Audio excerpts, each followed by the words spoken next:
Hey, what's going on, good people? Gardner Douglas today here with Mr. Chip Terry, one of the creators of Oyster Tracker. If you haven't heard of Oyster Tracker, you may not be an oyster farmer, but I'm sure all the oyster farmers out there have heard of Oyster Tracker. And maybe you have also, who knows? Maybe you're just curious about how the oyster farm works. But Mr. Terry is here today, and he's going to tell us all about Oyster Tracker, why it's beneficial for the oyster farmers and their every day-to-day task. What's going on, Mr. Chip Terry? I'm doing well, Mr. Gardner. Good to have me on. It's good to be here. And welcome to the Oyster Ninja podcast. No, well, thank you. Let's see what we got here. Oh yeah, Mr. Terry, man, tell me. First of all, thank you for coming on the podcast. I think I've been following you for a while, or I've of course heard of this Oyster Tracker. But I'm going to be honest, it's not like I digged in and did my research. I did not know what it was until, I started talking to you, and getting ready for the podcast. So just tell the listeners, what the Oyster Tracker is, man. Sure. Well, we started as farm management. So what we realized is that managing an oyster farm is really tough. You guys know this. You're a farmer in Maine, which is where I grew up. And I had a bunch of friends who were farmers, and they'd say, I bought 1 million seed. I'm going to sell them at 65 cents each. I'm going to be rich. What they, rapidly realized is, I bought that 1 million seed. The first one's going to come to market in 2 years. I'm probably going to lose at least 40% of them no matter what happens. And I might lose up to 80% of them. I'm going to spend a heck of a lot of time nurturing these little babies along. Some are going to turn out wonderful, and I'm going to put them on the half shell, and I can sell them for 65 cents a piece. But some of them are going to turn out not so great. And I'm going to be able to sell those for maybe 30 cents a piece for the buck a shuck market. Started looking at this and saying, there's got to be a better way to manage this. How do you make it so you don't lose 40% of your crop, or you don't lose, you don't have poor quality, so your price goes from 65 cents to 35 cents. And that's sort of the wholesale price of an oyster. So how do we make this a better business? How do we make it so that a farmer can actually make money in this business?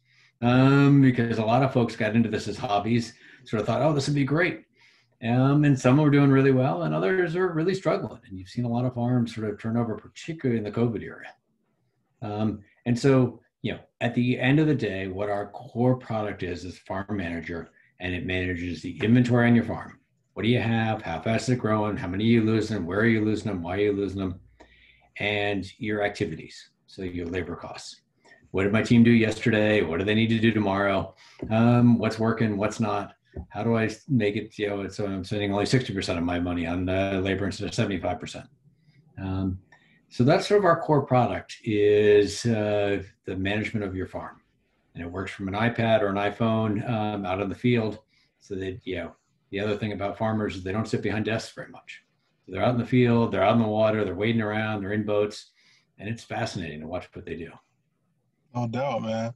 So It sounds like you, what your product does is it turns a hobby into the real deal, Holyfield.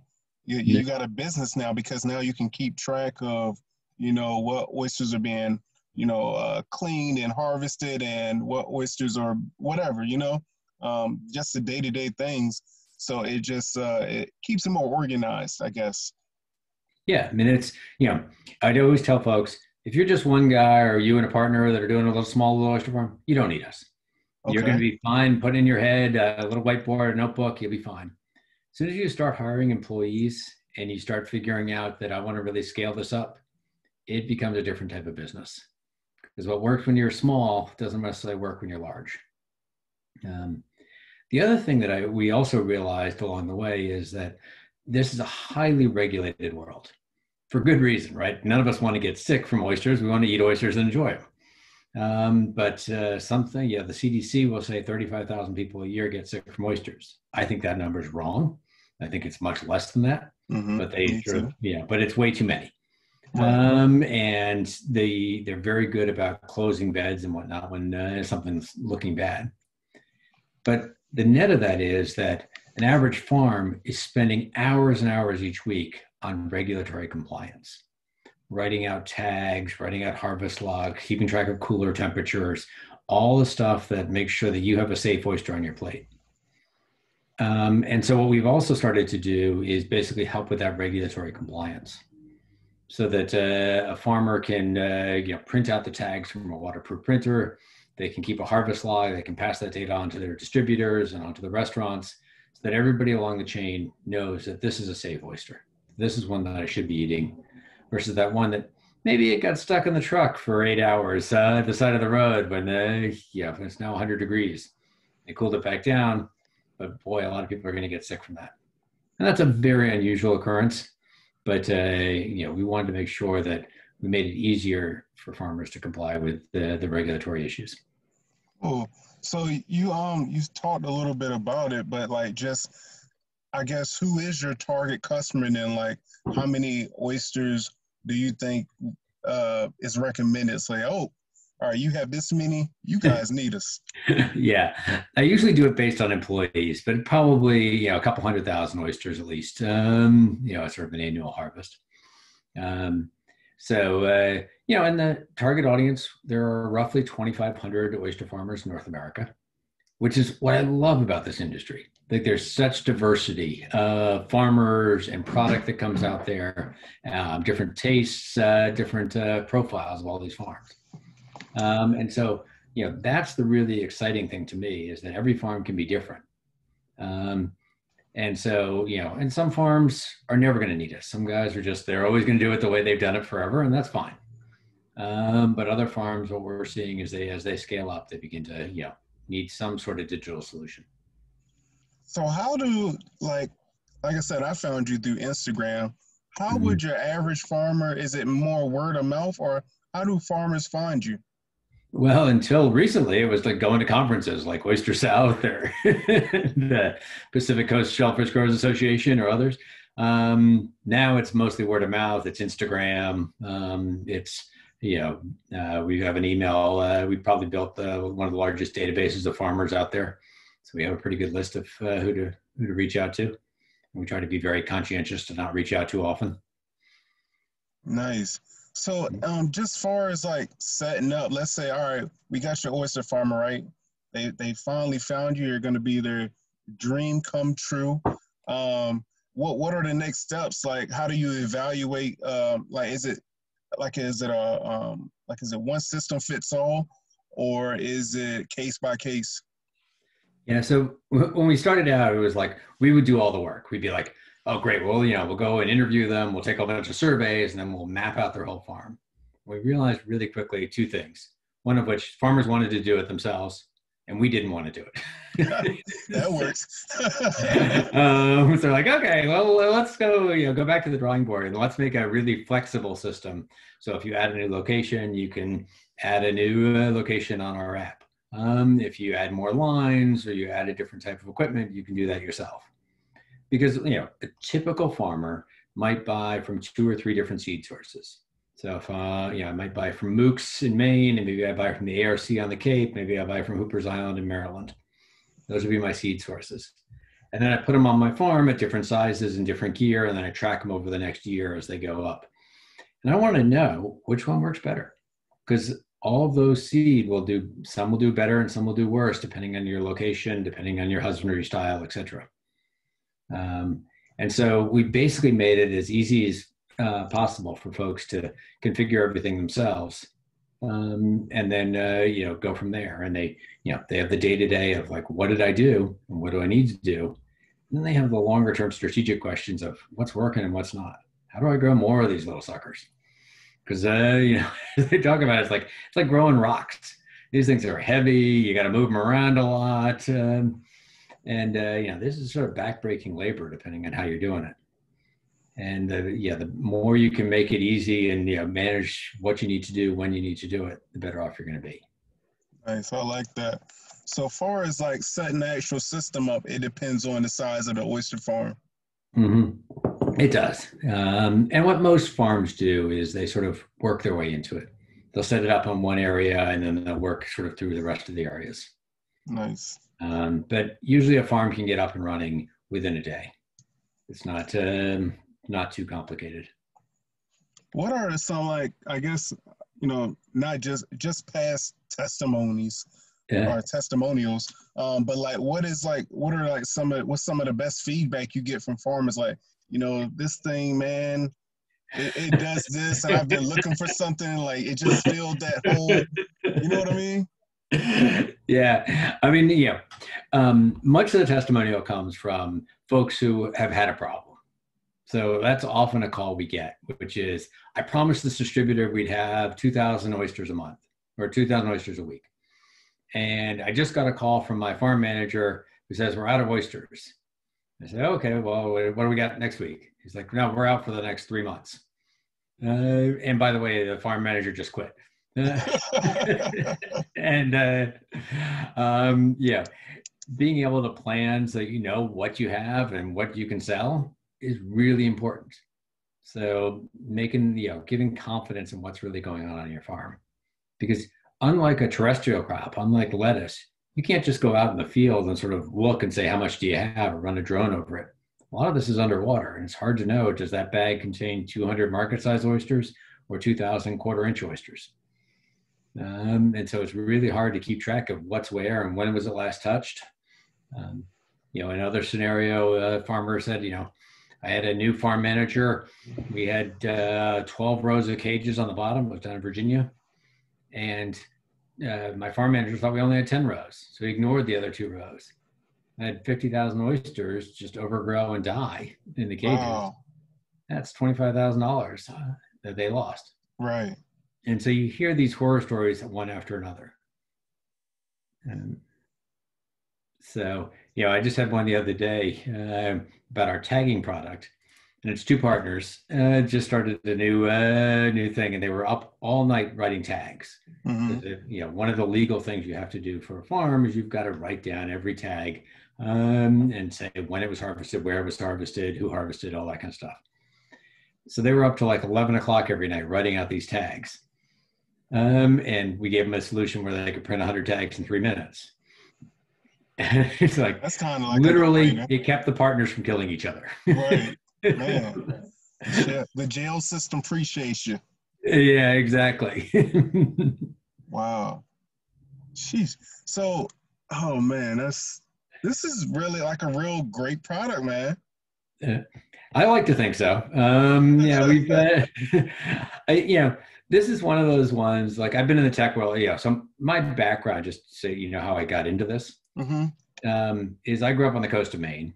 I knew a bunch of oyster farmers up there, or guys who became oyster farmers, usually out of lobstering or cod fishing. But I moved to Boston and got into the tech industry. And like most people I knew in rural Maine, we, if you were going to college, you left the state. Or you went into the military and you left the state. It was great to see, like a couple of years ago, all of a sudden there were oyster farmers who were doing really well. They're putting kids through college, they're hiring people, they're buying new trucks, and you're saying, wow, this is real economic development in rural Maine. And as I got talking to the guys, they were like, yeah, this is awesome, but this paperwork and the overhead and the management's killing me. I need a better system. So, I really just started this as a project for a friend. I'm like, let's see if we can do this better than your whiteboard and your wet notebook. Right. So that's sort of how it got started. And I sent a note out to the East Coast Shellfish Growers Association, which is a listserv that most shellfish growers on the East Coast subscribe to. And I had 35 farmers call me back within a day saying, hey, I want something like that too. Nice. I'm like, okay, there's more to it than I thought. Right. So I called up a couple of friends and I said, I don't know if we're going to make much money at this. In fact, I'm pretty sure we're not. But this is a really cool project, and we get to go to spectacular places, work with really interesting people, and eat all the oysters we could ever want. Man, sold. Exactly. And all of a sudden I had more people that I knew that I needed who was signing on. But I found 3 of the smartest people I know and said, you guys want to be co-founders with me. So our CTO has been one of the lead developers at Expedia. Our designer is one of the lead designers at a place called HubSpot. And our project manager has worked with companies like Tesco or Dollar General or other big retailers. And we really got a team together. They can build something cool. And then I've gone in the meanwhile and visited like 100 farms because that's what I love to do. You win, man. What's like some of the most amazing oysters you've had? Oh, there's all sorts of them. So I mean, what's amazing? So I think like Cushy oysters out of British Columbia are amazing. That's my number one. But I don't want to rank them because I just think there's some amazing ones and they're all different. I like all my babies. I'm gonna say those are my number ones. I don't rank a lot of oysters, but those are like Cushy and Shiguku are like some of my favorite oysters. Yeah, those are amazing, and I got to see how they do their husbandry is amazing. They have an unbelievable system, and they're pretty private about it, so I can't really describe it to you. But it is it is an amazing system. The guys up in Prince Edward Island, unbelievable. Like they have these huge scale operations, and these guys are crazy. I mean, they literally drive their trucks out on the ocean in the middle of the winter with a chainsaw, and they cut a hole in the ice and they harvest the oysters right through the ice. It is just insane. I'll stick to podcast life, man. Then I got to go over to Ireland. Ireland's an amazing coast for oysters. They are growing some of the best oysters in the world out of Ireland. They're growing the Pacific Coast ones, the Gyges. But they do it by tractors. Like they're potato farmers. They're like, we're just going to do it like potato farmers. So they literally drive a tractor down the beach and flip over all the bags, and they do it all at low tides, and they work their way through the tides. And it's amazing to watch them do this. All these redheaded guys out on the field. No, I didn't know that about the tractors and farming like potatoes. Makes sense. So, and then I went to a farm in France, in southern France on the Mediterranean. That is, they literally glue each oyster to a line, and that line's then attached to this big raft. It's got a solar panel on top of it that lifts the oysters up and down out of the water. Man, you're blowing my mind, man. They're just unbelievable how they do this. They create their own tides because they're in a place that doesn't have really good tides. So they wanted to create their own tides. So they literally like lift them out of the water and they put them back in and lift them back out. It's unbelievable. Wow. Yeah. Okay, man. You got some stories. Yeah. So it is cool though. Like the places that are growing oysters now is unbelievable. I mean, I've had inquiries from the Middle East. There's a place in Dubai that's growing oysters.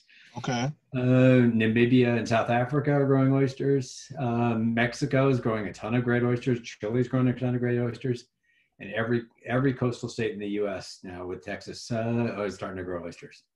And all of these good folks are like using Oyster Tracker? I wish, but not yet. I wish. No, we're getting there. Okay. But that's that's the idea of any product like ours is you go out and you learn what you got to go out and talk to the people who are actually doing the work and figure out how to make their lives easier. So what are the future goals for Oyster Tracker? So, and basically, in the near term, it is continued improvement in our core product. We know that there are things, among them, probably things like environmental sensors. So being able to, like, I've got here a couple of little water and air sensors that can log temperature and salinity and other things. Add that into it. Predictive modeling then comes out of it. So you can predict growth, not just look at historicals. Right. But the overall goal remains the same. How do I reduce your cost of labor? How do I make it so you have more high quality oysters survive? If you can get your price per oyster from 35 cents to 65 cents, that's a huge win. If you can get your cost of labor from 70% to 60%, huge win. If you can get the mortality rate of your product from 40% to 50%, or 40% to 30%, hopefully reduce it by 10%, you're going to be a whole lot better off. Right. Those are, those are the metrics you look at and you say, well, how do we get there? How do we help them do that? And then the other part of this is, how do we take this data from the farm all the way to the table? Because this is the other big win, which is, this, everybody who eats oysters loves to learn about them, right? Everybody loves a good story. They want that story. Tell me about that story. Frenchman's Bay Oysters, the guy in Maine who, he was a Marine Corps veteran who, came back to Maine and started an oyster farm, and he's got this beautiful spot, and he just does it by himself. Versus, the lady from who graduated from Columbia, who was a finance person in France and came back to start an oyster farm in Maine. Or, on and on. There's story after story of all these folks. How do you take that story so that it can end up at the raw bar and with the consumer?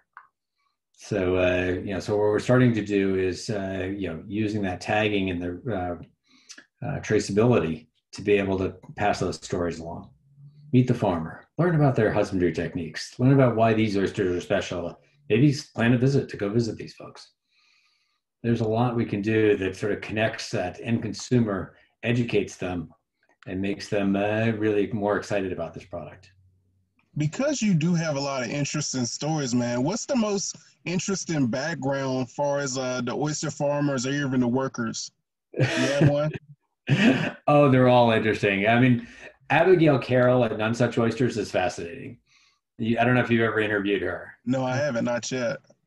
So she grows up in Maine, goes to Ivy League school down in New York City, majors in French, moves over to France, has a finance job in France, like buying and selling whatever over there.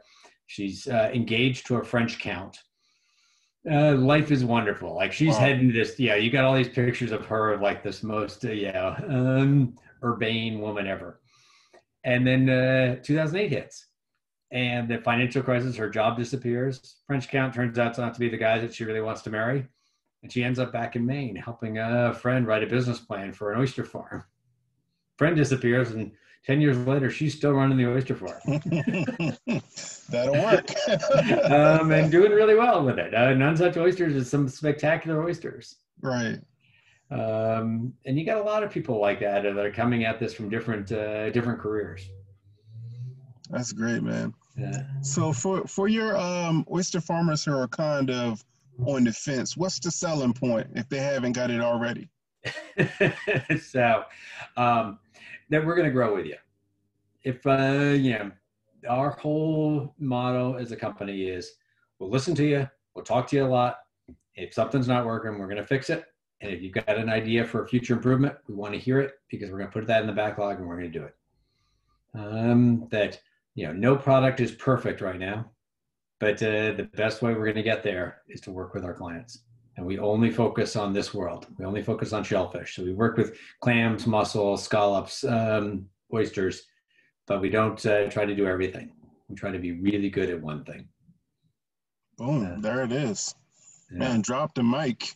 Can I go home now? Hey, I do have Actually, I already am home. I can't leave home anymore. So, as far as the way this works, is it like a one-time payment or is it a subscription or how does that work? We'll work with folks. Usually it ends up being a subscription.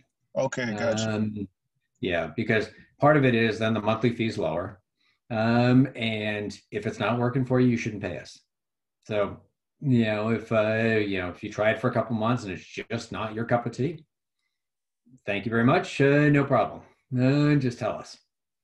And that happens. So, for various reasons. Right. I'd like you to come back in a year or two, but, for right now, let's just cancel it.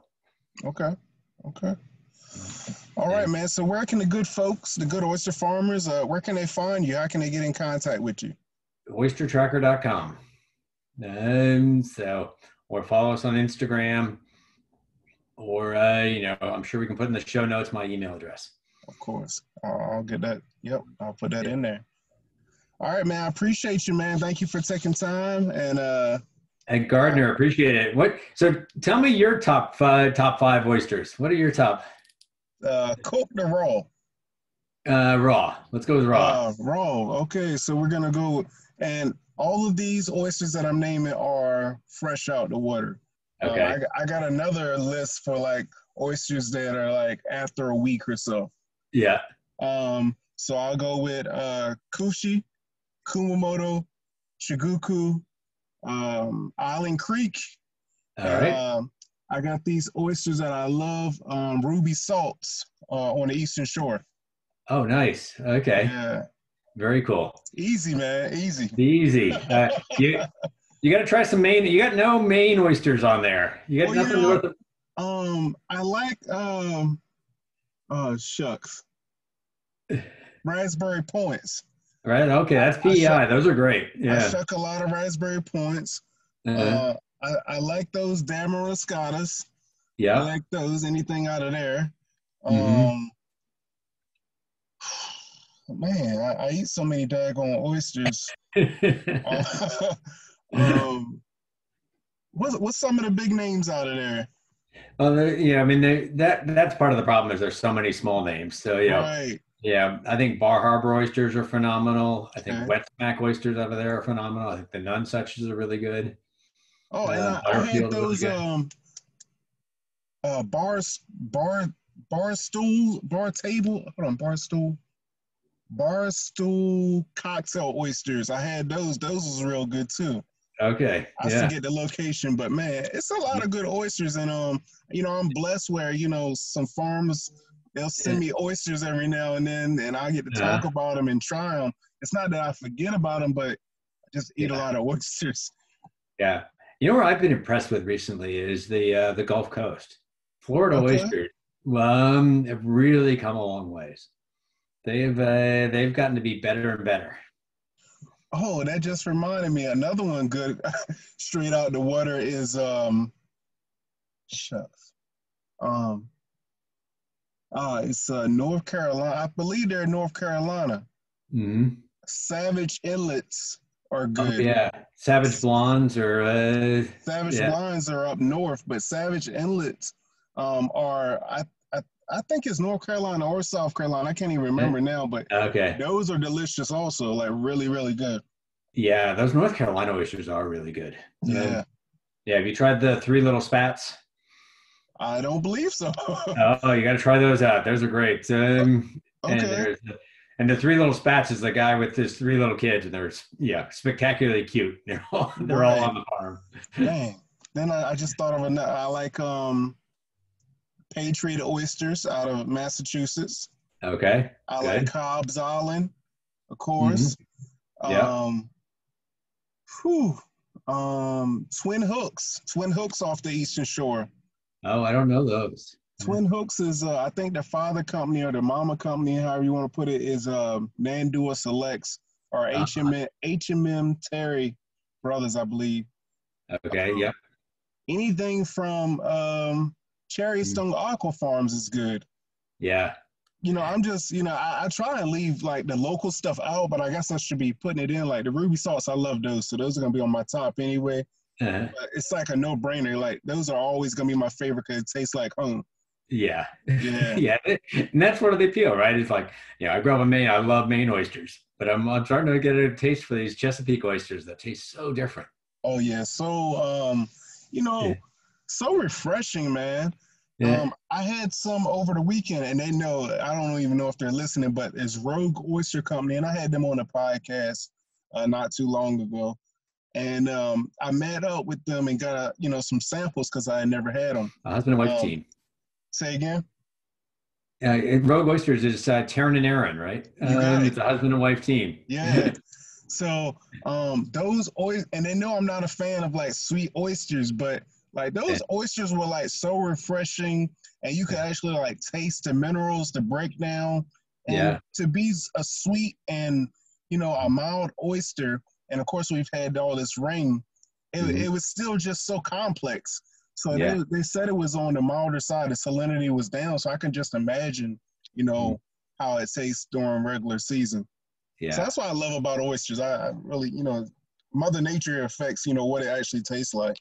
Yeah. Yeah. I'm a big fan of the Madhouse oysters down there too. Those are really good. Madhouse are good, yep. Yeah. The salty ponies are my favorite of their brands. Salty ponies, yes. Those are real good. See, yeah, man, salt shakers are good also. Man, it just goes on and on, man. Yeah, so I love this stuff. Yeah, it goes on and on. Yeah, Oysters. I'm so, ready to try something new now. yeah. I'm glad I got some oysters at home because now I done sparked the taste. I got a little bit of a smoked trout roll also. All right. Yeah, man. Okay, that's enough, man. We're gonna I'm getting hungry now. I gotta go get something to eat. All right, thank you again, man. I really appreciate you taking time. Well, Gardner, this is great. It's been a great conversation. Yes, sir. Thanks for all you do. Thank you, man. Okay, we'll talk to you later.